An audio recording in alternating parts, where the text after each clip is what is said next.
My brother-in-law and I were on a road trip across the country. We were driving on a remote highway in New Mexico.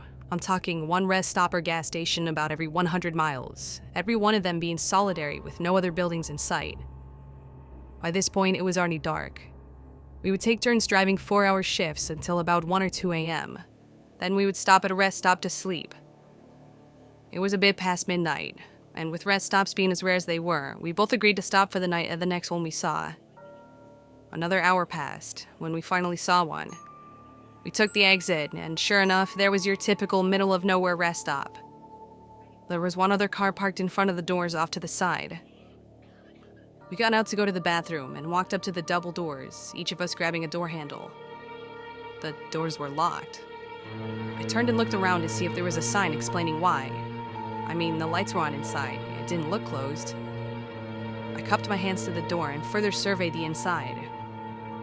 That's when I saw it.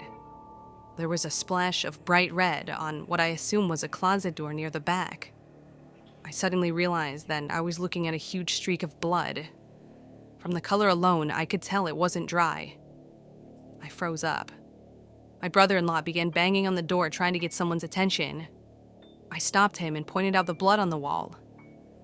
I could see the color disappear from his face as he noticed it. We both turned to leave. As we were getting back inside our car, I took a better look at the other car in the parking lot. It had no plates, it had multiple dents, and there was an empty gun rack in the back window of it.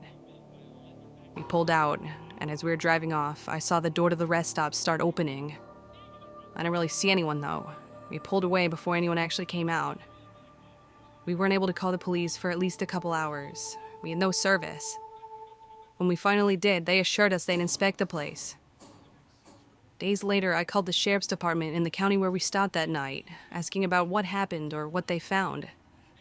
They told me they'd search the records and call me back with what came up.